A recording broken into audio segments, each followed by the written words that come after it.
Isa pong maganda at mapagpalang umaga sa bawat isa sa atin. Yan, salamat po sa Panginoon at tayo pong lahat ay magkakasama ngayong umaga at tayo po ay ginising ng Lord para po sa ating open door devotion and prayer. Yan, bago po tayo magsimula, gusto ko po itong buksan sa isang panalangin. Tayo po lahat ay pumikit at tayo po ay manalangin. Panginoon, marami pong salamat po Diyos sa napakagandang umaga na pinagkaloob mo sa amin. Salamat Lord sa patuloy na pagpapahiram mo ng buhay, O God, at ginigising mo kami tuwing umaga, Lord, na ramdam namin, Panginoon, ang iyong pagpapala at pag-ibig, Panginoon. Lord, sa amin pong devotion sa umagang ito, kami po, Panginoon, ay lumalapit sa iyo, Panginoon. Samahan mo kami, O Diyos, at alam ko po, Panginoon, na sa pagdating, Panginoon, ng araw, Lord, magiging habit namin, Panginoon, ang pakikinig ng iyong salita, ang pagbabasa ng iyong mga salita, O Diyos, at ang paglapit sa iyo tuwing umaga, araw-araw, Panginoon, dahil ito ang nais mo, O Diyos. Salamat, Panginoon, samahan mo kami sa umagang ito, sa amin pong pag-aaralan, at sa amin pong sama-samang pananalangin. Salamat, O Diyos, sa iyo po ang papurit pasasalamat sa tanging pangalan ni Jesus. Amen.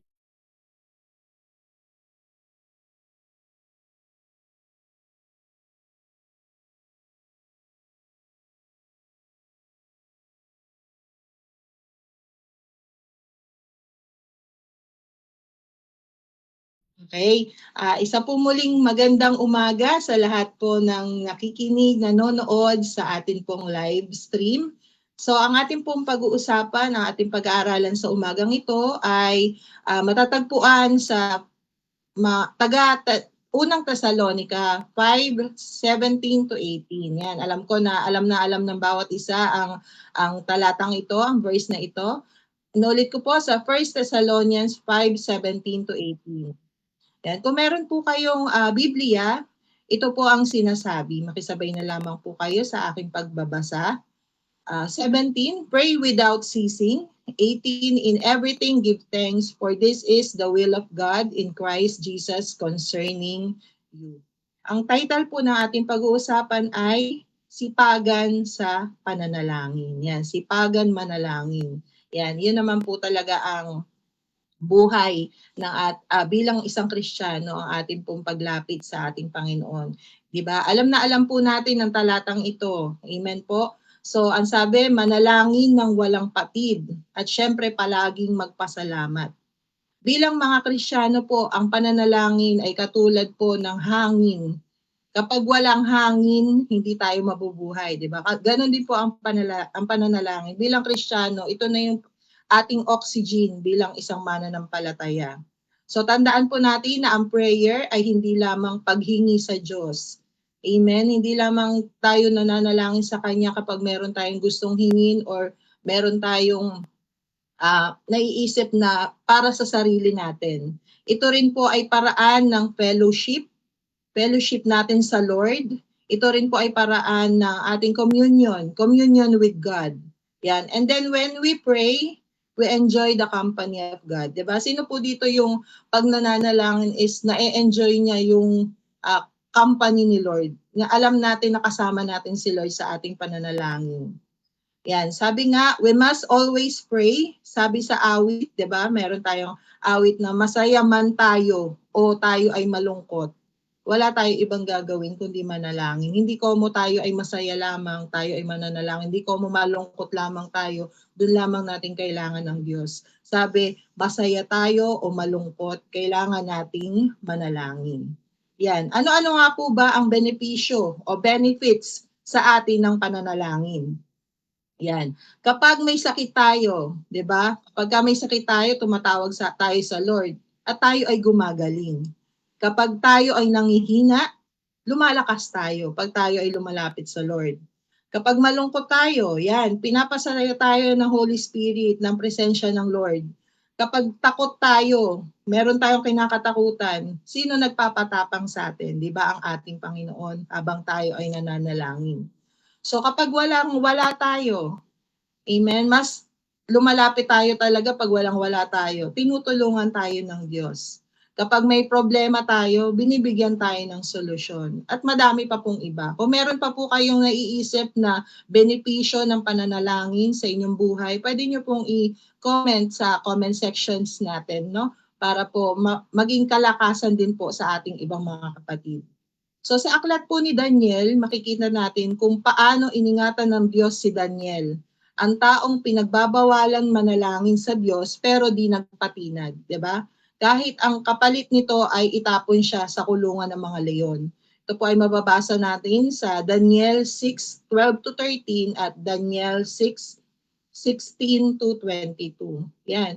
Pero tayo po, 'di ba si Daniel nga pinagbabawalan siya manalangin, pero tayo bilang naririto tayo ngayon, walang nagbabawal sa atin. Malaya tayo makalapit sa Lord, malaya tayo makapanalangin kung anong gusto natin sabihin sa Panginoon, malaya tayo. Pero minsan, masakit man na isipin, dun pa tayo, sabi nga kasi kung ano yung pinagbabawal gusto nating gawin, pero yung walang nagbabawal minsan kinakatamaran natin. Amen?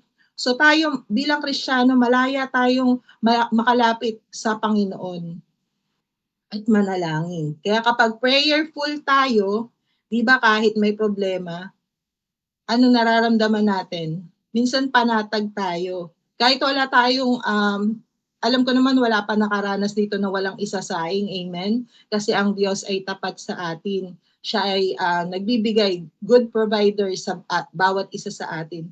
Pero minsan talaga dumadating sa point na tayo ay nagkakaroon ng problema, di ba? Pero dahil tayo ay laging lumalapit sa Kanya at alam natin ang Kanyang pangako, alam natin ang Diyos natin ay hindi nagpapabaya, nagiging panatag tayo. Amen? So, kailangan nating sipagan. Hindi lang basta mananalangin. Kailangan sisipagan. Sipagan hindi kapag may hinihiling lang tayo, pag tinugon lang ng Diyos ang ating mga panalangin, doon lang tayo magpe-pray. Hindi po. Kailangan po sipagan. Pray without ceasing. So alam ko ngayong taong 2026, 'di ba, katulad kahapon na pag-usapan po na tayo ngayon ay araw-araw na may prayer. Monday to Sunday meron na pong prayer ang ating church. So nagpupuri po ako sa Panginoon dahil talagang 'yun ang kailangan natin, 'di ba? Sa mga panahong ito, prayer po ang pinakamahalagang sandata natin sa lahat ng nangyayari sa atin ngayong panahong ito. So sabi nga, manalangin tayo dahil sabik tayong manalangin, dahil sabik tayong kausapin ng Lord. Gusto nating magpasalamat sa Kanya sa lahat ng ginawa niya. Amen? So sabi nga sa John 14:13 to 14, so anumang hilingin ninyo sa aking pangalan ay gagawin ko upang maparangalan ang Ama sa pamamagitan ng Anak. Kung hihiling kayo ng anuman sa aking pangalan, ito ay aking gagawin. Di ba? Napakaganda pong pangako ng Lord. Pag humiling tayo sa kanyang pangalan, gagawin niya ito. Kasi sino mapaparangalan? Ang kanyang Ama sa pamamagitan ng Anak. So, hihiling tayo sa Diyos na may buong pananampalataya at kung ito ay ikanyang ipagkakaloob, syempre kailangan natin magpasalamat. Amen? So, this 2026 po, i-declare natin na maging masipag tayo sa panalangin, hindi lamang nasimulan natin, kailangan hanggang sa dulo po, hindi tayo magsawang manalangin. Sabi nga, ito yung oxygen natin bilang mananampalataya. So, pray now, pray later, and pray always and forever. Amen po. Salamat po sa ating salita na nahayag sa umagang ito. At syempre po, tayo po ay mananalangin. Lahat po ay inaanyayahan ko na sumama sa ating pananalangin. Hallelujah, Jesus. We worship your name, O God. Hallelujah, Jesus. You're worthy of our praise, O God. Salamat, Panginoon, sa patuloy, Lord, na privilege na kami, Lord, ay makalapit sa iyo, na kami po, Panginoon, ay nagkakaroon, Lord, ng challenges, Panginoon, na lumapit sa iyo, pero still, O God, nararanasan namin, Panginoon, ng iyong presensya. Panginoon, sa umagang ito, nilalapit po namin sa inyo ang aming bansa, Panginoon. Nakikita mo, O Diyos, ang kaguluhan, Panginoon, ng mga problema, Lord, na nararanasan namin bilang isang bansa, Panginoon, ang bansang Pilipinas.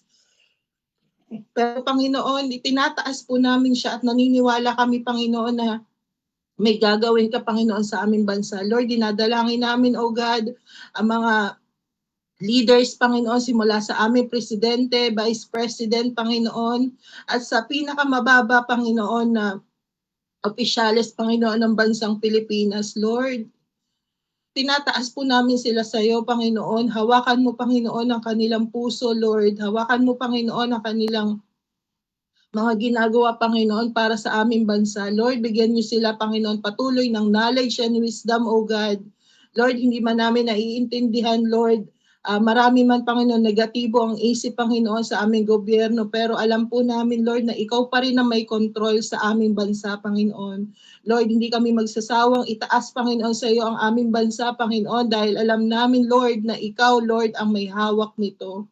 Salamat, Panginoon, dahil still, Panginoon, na nararanasan namin, O God, ang iyong pagkilos, kahit, Panginoon, na minsan na nagda-doubt na po kami, Lord, minsan na panghihinaan kami ng loob, pero alam namin walang imposible sa iyo, Panginoon. Ang aming bansang Pilipinas, Panginoon, ay mahal mo, O Diyos. Kaya, Panginoon, hindi kami magsasawa, Lord, araw-araw, Panginoon, hindi, ang aming pananalangin ay walang patid, O God, Panginoon, sa aming bansa. Dahil, Lord, ito po ay ang kailangan, Lord, ng aming bansang Pilipinas, ang sama-sama, Panginoon, na pananalangin upang maging maayos, O God, ang aming mga opisyales sa government leaders, O God. Tulungan mo sila, O God, na hindi, Lord, na makaisip pa, Lord, na masama, O God. Patuloy, Panginoon, iparanas mo sa kanila ang iyong presensya upang, Panginoon, ang mag-benefit, Panginoon, ang lahat, O God, ang sambayan ng Pilipinas, O God, dahil ito, Lord, ay kailangan namin. At ganoon din po, Panginoon, dinadalangin namin at tinataas namin sa iyo ang probinsya ng Rizal, Lord. Salamat, Panginoon, dahil alam namin na isa ito, Panginoon, sa pinaka-safe na lugar. Salamat, Lord, dahil dinako mo kami sa lugar na ito. At Panginoon, tinataas din po namin sa iyo ang aming probinsya, O God. Ano man, Panginoon, yung nararanasan namin na hindi maganda, Panginoon, mga sakuna, O God, yung sa mga bagyo, O God. Salamat pa rin, O God, dahil nakakatagumpay kami, napagtatagumpayan, Panginoon, namin sa tulong mo, Panginoon. Sa mga leaders din po, Panginoon, ng probinsya ng Rizal, Lord, ikaw magbigay patuloy ng knowledge and wisdom, O God, dahil, Lord, hindi po, Panginoon, dahil lamang sa kanila, O God. Panginoon, talagang dapat sa iyo, O God, dahil pag ikaw ang kumilos, Panginoon, ito po ay magiging maayos. Kaya hawakan mo, Lord, ang probinsya ng Rizal. Lord, is most especially ang bayan ng Binangonan, Panginoon. Lord, nakikita po namin na may maganda po nangyayari sa bayan ng Binangonan. Patuloy namin tinataas, Lord, ang aming mayora, Panginoon. Bigyan mo siya ng patuloy, Panginoon, na magagandang proyekto, Panginoon, na magbe-benefit ang lahat ng tao ng Binangonan, Panginoon, hindi lamang sa iilan. Lord, salamat, Panginoon, dahil may mga ilang proyekto, Panginoon, na nararanasan namin, Panginoon, at patuloy, Lord, namin siyang tinataas sa iyo, 10 ng kanyang sanggunian, Panginoon. Lord, ikaw, Panginoon, ang kumilos, ang help, Panginoon, ng aming mga leaders, Lord, ang kanila, Panginoon, knowledge and wisdom, patuloy, Lord, sa iyo manggaling, Panginoon. Ingatan niyo po sila, O Diyos, para magampanan po, Panginoon, nila ang kanilang mga tungkulin bilang, Panginoon, leaders na aming municipal ng Binangonan, O God. Ganon din po, Panginoon, syempre, Lord, tinataas namin ang amin po mga pastor, Lord, ng buong First Door of Faith, Panginoon. Lord, salamat, Lord, sa buhay nila. Alam po namin, Lord, na hindi, Panginoon, madali ang maghawak ng church.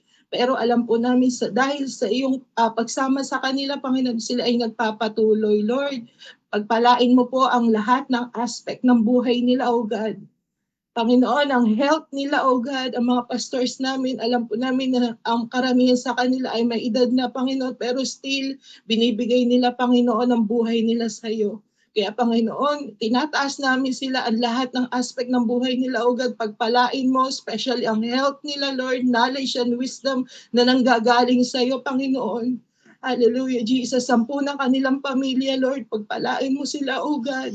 Hindi man, Panginoon, sa lahat ng hinihiling nila, Panginoon, na iyong kalooban. Pero Lord, alam ko po, Panginoon, na mayroon pa po silang hinihiling sa kanilang puso, at alam ko po, ipagkakaloob mo ito, Panginoon, in your time, O Diyos. Salamat po, Panginoon, at ganoon din po, Panginoon, sa church, Lord, na lunsad. Salamat, Lord, sa pagpasok ng 2026, Lord, lalo ka naming nararanasan. Lalo ka, Panginoon, namin na nakikilala, Panginoon, yung pagiging ama mo sa amin, Panginoon. Salamat sa iyo, Lord, sa lahat, Lord, na department, Panginoon, na uh, sa aming church, Panginoon, sa lunsad. Salamat, Panginoon, dahil Lord, lahat ito ay pinagpapala mo. Lahat, Panginoon, ng talents, Panginoon, ay gumagana, Panginoon, para sa iyong kalooban. Panginoon, lahat, Lord, ng leaders ng church namin, especially, Lord, ng aming mga pastor, oh God, patuloy niyo po silang i-bless dahil, Lord, hindi po madali, oh God, ang kanilang mga ginagawa. Pero still, Panginoon, ginagawa nila ito para sa iyo, Panginoon, para sa ikakatagumpay, Panginoon, ng iyong gawain, O Diyos. Salamat, Panginoon, sa iyo dahil sila po ay mga leaders namin at patuloy nilang pinapagamit ang kanilang buhay, Panginoon, sa iyo. Lord, ang aming po mga pastor, si Pastor Aline, si Pastor Dennis, Lord, i-bless niyo po sila, Panginoon, especially ang health nila, Panginoon, ano man po yung nararamdaman nila, Panginoon, lalo po ngayon medyo malamig. Lord, alam ko po, ikaw ang hawak sa kanila, Panginoon, sa kanilang katawan, O God. Lord, lahat ng aspects ng buhay nila, Panginoon, i-bless mo, Panginoon.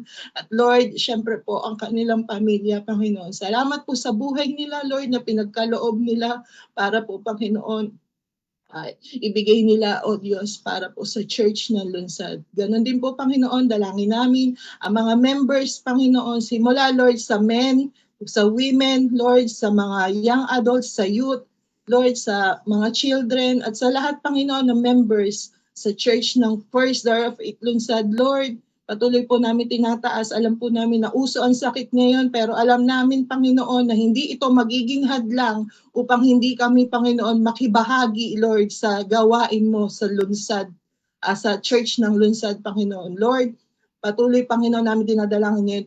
2026, oh God, hindi lamang po kami sitting ministry, Panginoon. Ang bawat members ng lunsad, Panginoon, ay magiging kabahagi, Panginoon, sa prayer man ito, Panginoon, sa pag-awit, Lord, sa lahat, sa pag-MC, Lord, anuman po ang magiging ministry ng bawat isa, Lord, lahat po ito ay ipagkaloob namin sa iyo dahil ito ay bigay mo sa amin. Salamat po, Panginoon, at Lord, sa lahat ng may sakit, Lord, we rebuke, Panginoon, lahat ng ubo, lahat ng sipon, lagnat, Panginoon, at anuman pong sakit, Panginoon, na nagbabadya sa katawan ng bawat isa sa amin, Panginoon. In Jesus' name, in the mighty blood of Jesus, pinapalayas ka namin, wala kang karapatan dahil kami ay mga anak ng Diyos. So, salamat po, Panginoon, sa iyo, sa pagsama mo sa umagang ito. Salamat, Panginoon, sa araw-araw na buhay na pinagkakaloob mo. Sa iyo po, Panginoon, ang papuri, sa iyo po ang pinakamataas na parangal, Panginoon. Salamat po sa tanging pangalan ni Jesus. Amen and amen. Isa po magandang umaga sa inyo at sa mga nalalabi pong oras. Enjoy po the rest of this Monday. Thank you po.